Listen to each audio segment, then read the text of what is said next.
If one of my Pokemon faints, they die. If I lose a battle, I lose the entire game. Can I beat the 8 gym leaders in the Elite Four of this custom Pixelmon map? This is the first ever Pixelmon Nuzlocke. I started off by picking the objectively best starter, Mudkip, and one of the rules of Nuzlocke is that you have to nickname every Pokemon you catch. So I let Stream Chat name our boy Big Man 4, which is definitely not a reference to the fact that I already failed this challenge 3 times before. The other important rule is that you can only catch the first Pokemon you encounter in each new area of the map, so after loading into my house, I stepped outside into Brickville Town to catch my first addition to the team, Cutifly named Dog. Again, if any of these names seem weird, it's because I let chat pick them, which you could do too because I stream right here on YouTube. I leveled up Big Man a little bit before heading over to the laboratory and talking to Professor Tree or whatever, who said something and introduced me to my rival, Terry. I swept Terry and his Electike like the little twerps they were and continued on my journey. Arriving on Route 2, we added a Spinnerack named TF2 Scout, spelled exactly like that, no uppercases, chat was very particular about that, to the team. Ready to take on the world, Big Man, Dog, TF2 Scout and I were ready to take on our very first random trainer.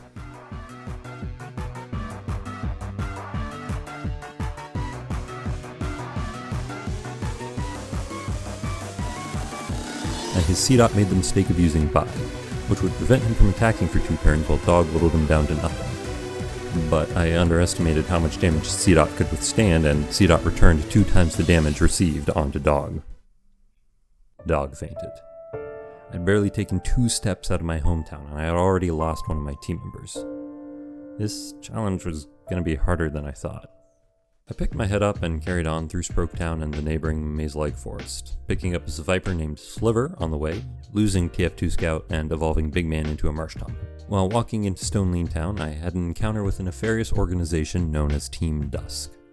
But the ground ate them before they could do anything, so on I pushed into Stonelean City, which housed the first Pokemon gym we would challenge, the Rock-type gym, led by the miner Geo. Now, normally Rock types aren't a problem for the overpowered Water and Ground-type Big Man. However, Rock and Grass-type Lileep countered Big Man with a 4 times type advantage. My hope was that Silver's Poison type would counter Lileep Grass typing, but since my team was currently only 2 members strong, I rounded out my roster by catching a Rhyhorn, who I nicknamed Acorn. Acorn's Rock Ground typing wouldn't help with Lileep, but she filled out my roster, which made me feel a little bit safer. Content with my counter strategy for Lileep, I entered the gym. As expected, Big Man swept through the early trainers with ease, and at last, we approached Geo.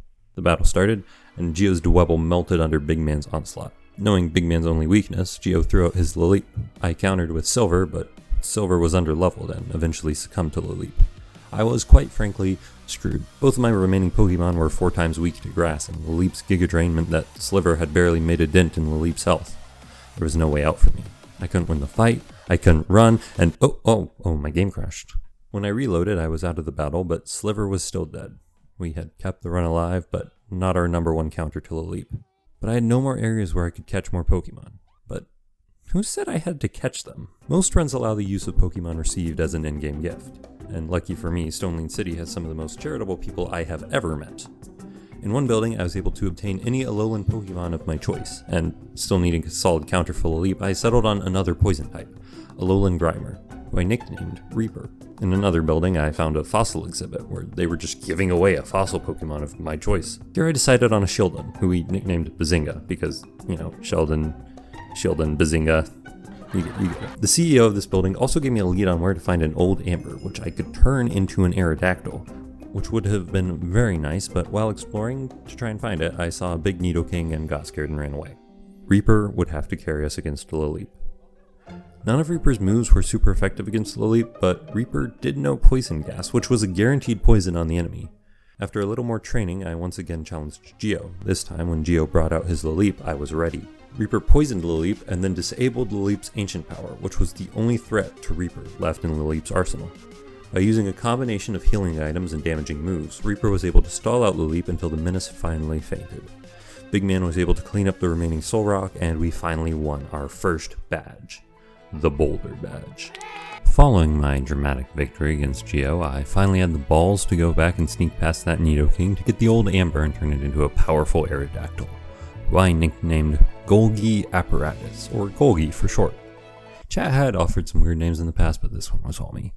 After a little bit of training, Golgi blossomed into the powerhouse of the team, rampaging her way through the jungle which led to the next city, where we stopped to catch a Mankey named Hubert and gathered 2 fossils which I turned into a Tyrant and an Amora, who we nicknamed Tyrabanks and Summer, respectively. But while training up the rest of my team, tragedy struck. While fighting Fire Breather Nicholas, Reaper faced the Ground-type Diglett. Since Ground-type is a super effective type against poison, normally it would be wise to swap out. But Diglett's Arena Trap ability stopped me from switching and, well, Reaper was killed. This one hurt. Up until now, all my losses had been sad, but Reaper had been the one to save our run in the Rock Gem. This was the first loss of a team member who had carried us, and it hit different. I went back to Stone Lane to reorganize my party, where I added Summer, Hubert, Tyrabanks, and Bazinga to the party. Since we already had 4 rock types in our party, and ground was covered effectively by Big Man, I decided to bench Acorn, but don't worry little buddy, I'm sure you'll have your chance to shine one of these days. Clearing a path through the jungle again, I reached Vinland City, where I promptly KO'd the first Pokemon I met, completely on accident. It's fine, I didn't need another party member, although it was time for the next big challenge. Vinland City's Bug-type Gym. I entered those doors, and Golgi promptly swept the entire gym. I wish there was some dramatic close call story I could tell you here, but there isn't. It wasn't even close. I had lost a previous run at the Bug-type Gym, but this time Golgi clapped the entire gym like thunderous applause. Hive badge in hand, I left Vinland City and entered Route something or another where I barely caught a Gibble that I nicknamed Studio Ghibli, or Ghibli for short. One does not simply catch Cynthia's ace and not add it to the party, so I swapped Tyrabanks with Ghibli, realized that Route whatever was a dead end for now, and went the other way. As soon as I entered the next route, I get kidnapped by some weird guy in a blimp, who informs me that he's the leader of Team Dusk, and if I try and interfere any further, he will bring disaster down on my head. Which is ironic, because if he knew anything about disasters, he wouldn't be kicking back on Hindenburg 2.0. But either way, after that stern warning about not meddling, he lets me go, and I promptly make my way to Slash on Town, where I proceed to meddle. After I do that, I get the HM for Cut, which lets me go back to Sproketown and access the snow route. During all this, we lost Hubert to a random Swablu, but at this point I'm getting used to losses.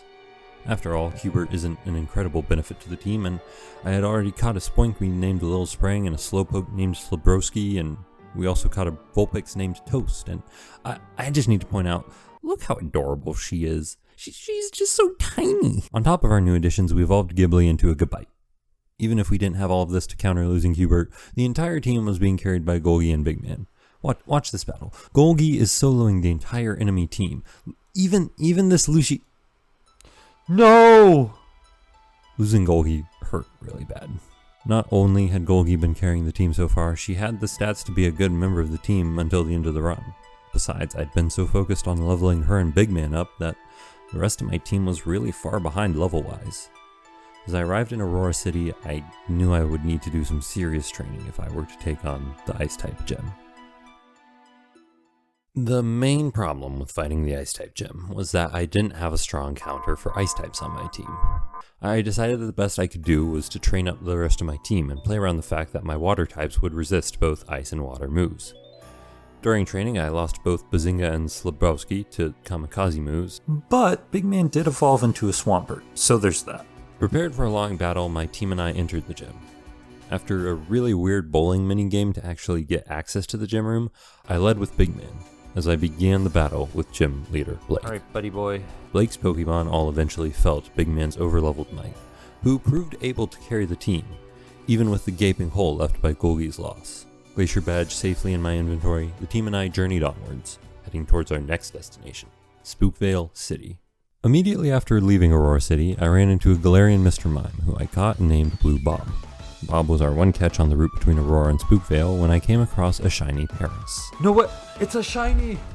We can catch this! Now, in Nuzlocke, there's a popular clause known as the Shiny Clause, which essentially means if you come across a shiny Pokemon, all bets are on. Even if you already caught another Pokemon on that route, you can still catch a shiny Pokemon. As such, running into a shiny Paris was huge. So I fought him, caught him, and named him Paris. Because, you know, Paris, you get it?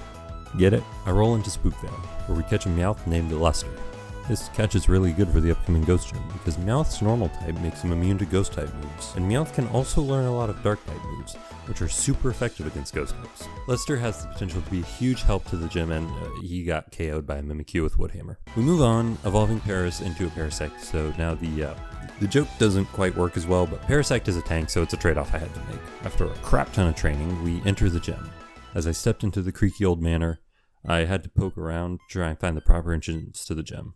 There were a few legitimate jump scares, which I appreciated, but this meant that almost the entire gym was in the pitch-black attic. After stumbling around up there for a while, I finally made it through the puzzles and into the main arena, where I would have to fight the Ghost-type leader, Morgan. I might have lost the Meowth, but I still had Ghibli. Ghibli had a naturally high attack stat, which, when you factored in with her powerful Dark-type move Crunch, posed a serious threat to the Ghost-types of the gym. Ghibli tore his way through Morgan's Sableye, which forced Morgan to bring out her ace, Gengar. Big mistake. But as I prepared to hit Gengar with a fatal Crunch, Gengar outsped Ghibli and landed a critical hit Shadow Ball. Ghibli fainted then and there. I could hardly believe it. Ghibli, who had been with us through so much, who was shaping up to be our team's star player, had been struck down by the cruel hand of Lady Luck. Big Man was able to once again come out and save the day, but it was a hollow victory. As I left the haunted gates of that house, I carried both the fog badge with me and a souvenir ghost. The ghost of Ghibli, which would join the group of lost Pokemon haunting me throughout the rest of the run. After losing Summer during more training, I realized that with Ghibli gone, the rest of my team needed a new heavy hitter. I brought our rock dragon type Tira Banks into the part, whose high attack and good move potential opened up opportunities for her to do some serious damage. I got a Firestone and evolved Toast so that our special attacker would be a little more durable in fights, and I also evolved Little Spring and Tira for that sweet stat boost. And do you know what you can do in Pokemon if you have a fully evolved Tyrantrum? Ride 'em, baby! Yeehaw! I also found out that Galarian Mr. Mime evolves into a Pokemon called Mr. Rhyme? Pokemon has made a lot of stupid evolutions throughout the years, but Mr. Rhyme? Really? Anyway, during my training, I found a Team Dusk hideout that I hadn't swept yet, so after I cleared it out, I found a Respiration 3 Team Dusk mask. Not sure what the purpose was to beating those grunts, but I got this sick oxygen mask. Oh, maybe there's something in here. I dove into the lake, and it stretched down into crushing darkness. But one light guided my way. There was a small cave with a chest which contained the Marshadow offering. This item was a key that could be used at a temple en route to start an encounter with Marshadow, a mythical Pokemon with insane stats that would be absolutely broken for this run.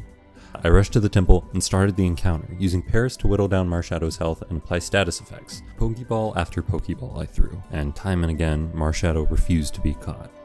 Eventually, right as I was about to run out of Pokeballs, Marshadow ran out of power points, meaning his only move left was Struggle.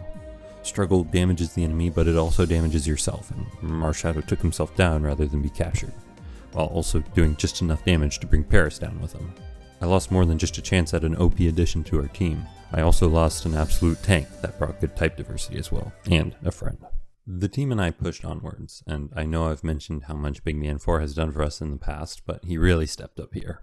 Big Man rampaged through the oncoming routes, crushing Team Dusk and carrying us all the way to the fiery Poplin City. Since I was doing so well and Big Man was so overpowered, when I ran into Terry again, I decided to beat him up for a little ego boost. Big Man and Blue Bob managed to take out his Electabuzz, but I then had to sacrifice Little Spring so that Big Man could take out his Drifblim and Camera. And then Toast crisped his Roselia. Terry then sent out a Mr. Mime, his last Pokemon, which was able to set up a Calm Mind, forcing me to swap Toast for Big Man right into a Psychic critical hit. Time seemed to slow down as I saw Big Man's HP bar drop from green to yellow to red to nothing. No! We lost the oldest and strongest member of our team. Mr. Mime continued wiping our team. Tira, this random Swirlix I didn't even get to name. Only Blue Bob was able to hold out for long enough to bring Mr. Mime down and end the battle with Terry. I had won the battle, but I knew in the big scheme of things, I had lost. Big Man, our first Pokemon, one who had carried us from the brink in so many situations, was gone. Just like that. I was crushed. Furthermore, we lost him right before we would need to challenge the Fire-type gem, which his Water and Ground type would be perfect for. I had no idea how to rebuild the team without him, and with only 2 members in our party alive after that battle, we would definitely need to rebuild. I finally settled on a team consisting of Toast, Blue Bob, Moana the Alolan Marowak, Snow Globe the Snorunt, our long-forgotten friend Acorn, and a certain snail-type Pokemon that I can't quite remember the name of. Can you remind me in the comments? Thanks. Anyway, we named this guy Ligma, who proceeded to die to a critical hit from a Cacturne. I replaced Ligma with a Tauros we caught named Boomer, but being a normal type, I wasn't super crazy about Tauros. We trained and trained and trained, leveling up all our Pokemon to a more viable level. Acorn evolved from a Rhyhorn into a... You know what, I can't remember the name of this one either. Never mind, I made this joke already. But in evolving, Acorn learned Earthquake, which she was then able to teach to Boomer. We lost Moana, but replaced her with an Alolan Sandshrew we got from a quest that we named Professor Shrew. After hours and hours of training your Pokemon up to be at an acceptable level, I was finally able to take on the local trainers. I was confident that my overleveled Acorn would be able to take on his Abomasnow, whose Snow Warning ability covered the battlefield in hail. I tried to go for a one-hit fighting type move only for Abomasnow to outspeed Acorn and hit her with a Blizzard. Blizzard left Acorn with only 4 HP left, which allowed her to land her Hammer Arm and KO Abomasnow. But do you remember that hail effect I mentioned? Yeah. We lost our plan counter to the Fire-type gym. We made it out of the battle with Daniel, but not before Mawile took down Blue Bob. With both of our current heavy hitters dead, our box with spare Mons was empty, and our party was down to 4. Since Professor Shrew and Snowball were both ice types, our only viable options were Boomer and Toast. I resumed training and spent multiple more hours raising Boomer to level 60 and Toast to level 56. Boomer was going to be our main muscle to get through this gym, since he had already learned Earthquake, and I was also able to teach him Rock Slide, Payback, and Giga Impact, all moves which could take advantage of his incredibly strong attack stat. Toast had Psychic in her moveset as a countermeasure to the fire fighting types I knew I would inevitably face, and prepared as I could be, I entered the fire gym. As I entered the gym, I faced my first obstacle, the gym's puzzle, if you can even call it that. The Pop 1 gem blocked your progress to the gym leader until you found 9 Pop 1 Firestone shards, which doesn't sound too bad until you find out they're hidden in lava. Have you ever tried to see in Minecraft lava? Did you know lava slows your movement? What ensued was the most grueling, miserable, and red-tinted 10 minutes of my life. After beating that menace of a puzzle, the only thing left was the gym leader, Amy. Was I nervous? Of course. My entire run now hinged on this fight. Over-leveled as I was, I still only had 2 viable options to take on an entire gym, and if I lost this fight, the entire run was over. On the other hand, beating Amy would open new routes, and I could catch new Pokemon to try and fill out my team again and give the run new life. Do you know what? Boomer and Toast swept through Amy's gym. And Boomer wasn't done there. Boomer's raw power got us through the following routes, through another encounter with Team Dusk in Joltville City, through the Electric-type gym, across the ocean, through the Water-type gym in Agua City, caught new members, lost new members, but I had become so numb to the loss of Pokemon that all I cared about was Boomer and Toast. Through it all, Boomer was able to push through and carry the team all the way to the City of Legend. That's what they decided to call it, the City of Legend.